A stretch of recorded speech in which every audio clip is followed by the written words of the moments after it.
Épître de Paul aux Romains, chapitre 8. Il y a donc maintenant aucune condamnation pour ceux qui sont en Jésus-Christ.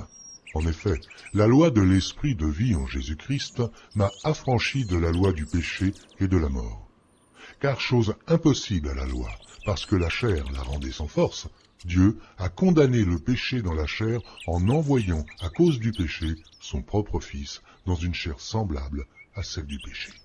Et cela afin que la justice de la loi fût accomplie en nous, qui marchons non selon la chair, mais selon l'esprit. Ceux, en effet, qui vivent selon la chair, s'affectionnent aux choses de la chair, tandis que ceux qui vivent selon l'esprit s'affectionnent aux choses de l'esprit.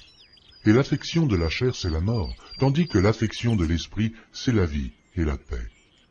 Car l'affection de la chair est inimitié contre Dieu, parce qu'elle ne se soumet pas à la loi de Dieu, et qu'elle ne le peut même pas. Or, ceux qui vivent selon la chair ne sauraient plaire à Dieu. Pour vous qui ne vivez pas selon la chair, mais selon l'esprit, si du moins l'esprit de Dieu habite en vous. Si quelqu'un n'a pas l'esprit de Christ, il ne lui appartient pas. Et si Christ est en vous, le corps, il est vrai, est mort à cause du péché, mais l'esprit est vie à cause de la justice. Et si l'esprit de celui qui a ressuscité Jésus d'entre les morts habite en vous, celui qui a ressuscité Christ d'entre les morts rendra aussi la vie à vos corps mortels par son esprit qui habite en vous. Ainsi donc, frères, nous ne sommes point redevables à la chair pour vivre selon la chair. Si vous vivez selon la chair, vous mourrez. Mais si par l'esprit vous faites mourir les actions du corps, vous vivrez, car tous ceux qui sont conduits par l'Esprit de Dieu sont fils de Dieu. Et vous n'avez point reçu un esprit de servitude, pour être encore dans la crainte, mais vous avez reçu un esprit d'adoption, par lequel nous crions « Abba, Père ».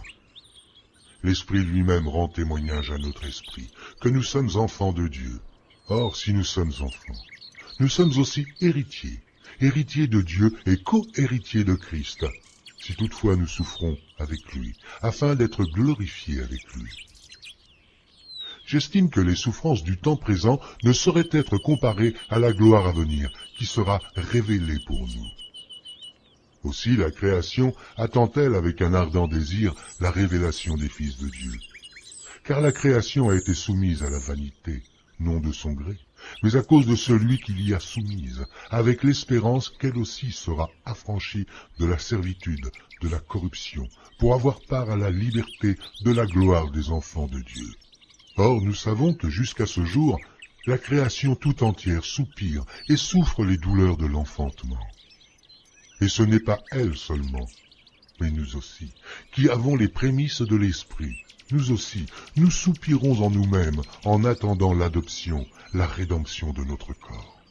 Car c'est en espérance que nous sommes sauvés. Or, l'espérance qu'on voit n'est plus espérance. Ce qu'on voit, peut-on l'espérer encore? Mais si nous espérons ce que nous ne voyons pas, nous l'attendons avec persévérance.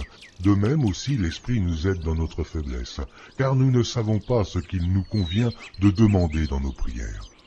Mais l'Esprit lui-même intercède par des soupirs inexprimables.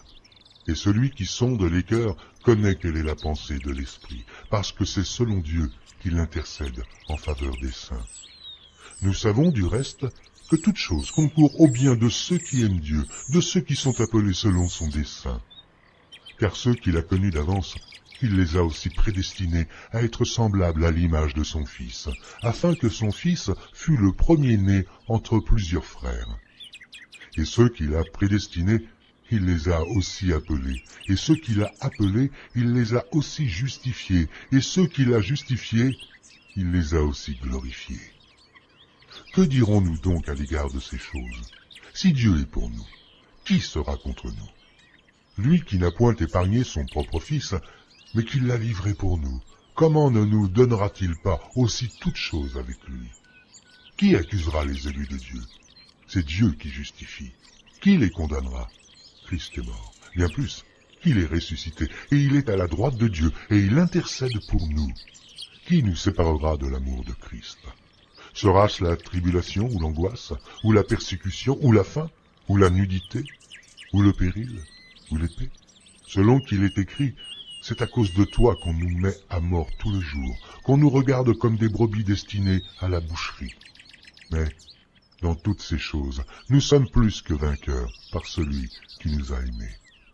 Car j'ai l'assurance que ni la mort, ni la vie, ni les anges, ni les dominations, ni les choses présentes, ni les choses à venir, ni les puissances, ni la hauteur, ni la profondeur, ni aucune autre créature ne pourra nous séparer de l'amour de Dieu manifesté en Jésus-Christ, notre Seigneur.